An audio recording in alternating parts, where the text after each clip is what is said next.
আচ্ছা অঙ্গন নটি মাগি হাসির চুকে কত দেখি তোর কি আছে সমস্যাগুলো ক খুলে খুলে ক আস্তে আস্তে কো আসলে কি বলবো তোমাদেরকে, কি বলবো তুই তো গড় কাপড় আলাদা করে নাচিস সেগুলাই আনা খুলে খেলে ক কি ধরনের নাচন দিয়েছ আর কেমনে এটা আলু সেগুলাই ক তোমরা আমার কথাগুলো মনোযোগ সহকারে শোনো। মনোযোগ দিয়ে শুনবার তোর কি গদ কি বিষ পুণ্য উঠছে নাকি আচ্ছা হোক ক মনোযোগ দিয়ে শুনিচ্ছি ক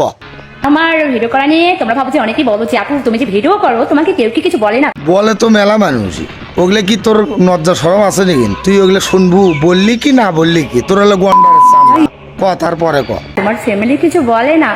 ফ্যামিলি কি বলবি টেকা এসে কামাই করে দিচ্ছু আর খালি জুল করে খালি মনে কর খাচ্ছে ফ্যামিলি আর কি বলবি তারপরের স্টেপ ক আসলে কি বলবো,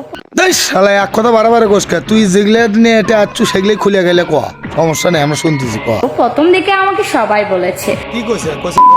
করে নাচে পাবলিকক দেখার ভিউ খামে টেকা কামাই কর সেগুলোই কইছে আচ্ছা ক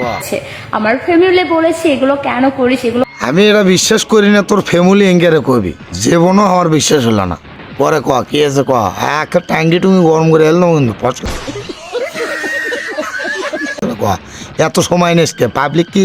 এত সময় না তুই আমার ভিডিও দেখবি আর কাম নাই ফসল করে ক কেন করিস এগুলো, করিস না, মানুষ খারাপ বলবে। মানুষ কি খারাপ করলো না কি করলো না বাল তুললো সেগুলো তোর দেখার বিষয় আছে ঠিক কামাই হচ্ছে তো মান ইজ্জত কোটে যাচ্ছে না যাচ্ছে ওগুলোর তো দেখার টাইম নেই বাতার মনে করে এটা গেছে যে কয়টা করবো খালি গণহারে খালি সোত করে তো পোত করে তুলবি তারপরের ঘটনা ক এগুলো করিস কেন, এগুলো করা ঠিক না, তুই একটা মেয়ে মানুষ। কেরা মেয়ে মানুষ তুই সোত করে তো পোত করে তুলছে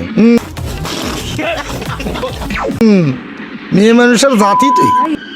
যারা মেয়ে মানুষ তারা জীবনে পরপুরুষক মুখ দেওয়া না আর তুই তো খালি নাচিয়ে নুচে পাই দিয়ে পুদিয়ে করে নাশ করছিস শালার বাবা অন্য কিছু ক তারপরে কি হলো সেটা ক আমার একটা বাচ্চা আছে, আমার বাচ্চার বয়স 2 বছর। বাচ্চা আছে ওটা আমরাও জানি তাকে তো না দানা দিয়ে শিখেছ শিখে 12 বছর পূর্বে নাই আল্লাহ বাচ্চা খালি ঝাই জঙ্গলে খালি সোত করে দে পোত করে দিল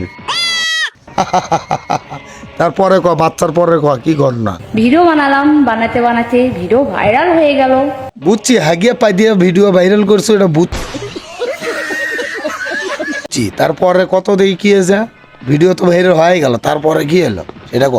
অটোমেটিক সবাই জেনে গেল যে হ্যাঁ অটোমেটিক সকালে জানলো তুই দলু দিয়ে থেকে আসে এটা মনে কর ভিডিও বানাবে ধরছো তারপর ক দলু দিয়ে চাকরি শেষ দেওয়া এজেন্ট দিয়ে এটা বাংলাদেশত আসছু আসে মনে কর গোয়া নাচতেছু হ্যাঁ তারপর ভিডিও বানাতে বানাতে কি হলো সেটা ক কি আছে তো করছি আমি ভিডিও কেমনে বানাবো সেটা কথা তুই পা দিচ্ছু নাকি পাত বেজে নিস সেটা ক পা দিস না পা দিতে পারতে কাশিচ্ছু এগুলো তো ভালো লাগে না ভাই আমার পোয়া তারপরে কি আছে সেটা ক আবার একটা ইউটিউব চ্যানেল খুলেছি, ওখানে সার্চি, ওখানে মোটামুটি ভালো সাবস্ক্রাইবার আসতে শুরু করলো। খালি ইউটিউব নয় ওখানে ন্যাংটা বেড়া পেন্টি পিন দিয়ে ড্যাস মারলে ইউটিউব নয় সব জায়গাতেই সাবস্ক্রাইবের অভাব হবে না তা সাবস্ক্রাইব যখন করছু ন্যাংটা তারপরে ক সব থেকে আমার সাপোর্ট করেছে আমার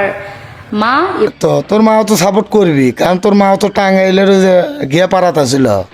নানির পাড়াত ওর থেকে আসছে তোর বাপের কাছে চোত করে পোত করে তুলছে তোর বাপ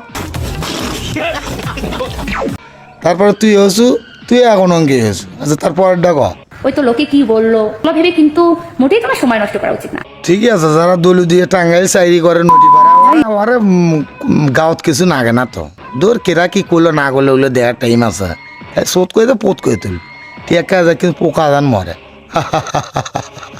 তারপরে ক প্রতিভাকে দেখাও আর হচ্ছে ওই শালি প্রতিভা দেখাবিস বাস ভালো কথা তোর মতো হাজারো লোক বোরকা পরে ভিডিও বানায় না তারা পদ্মাশীল হয়ে ভিডিও বানাচ্ছে না তোর মতো অশ্লীল করে ভিডিও বানিয়ে তারই ফির প্রতিভা আছে না সর মুখের থেকে নাচতাম কিন্তু সর তারপরেরটা ক ছটকটে কথা তাড়াতাড়ি আর কি বলবো আর কিছু বলিস না এখন আমি যেটা বলতেছি সেটা আনা শোন ঘটনা হচ্ছে কি আমার নাম জাফর আমি খালি তোরা নাগাদ চেংড়ি বেংড়ি যারা ভিডিও বানাবি ওরই খালি টাইনে খুলমো এটা হচ্ছে মেইন কথা আর ঘন ঘন দিয়ে হেলে থাপড় আর একটা বিষয় আমার খুব মানে এটা দিচ্ছি আমি পোয়াম চোত করে দিয়ে পোত করে তুলেছি হ্যাঁ তা তুই যদি এগুলো শোনার পরেও যদি ভিডিও করিস তা তাহলে আমার টেকা যাক কিন্তু তোর পোকা মারবো আই লাভ ইউ টু আর কিছু করলাম না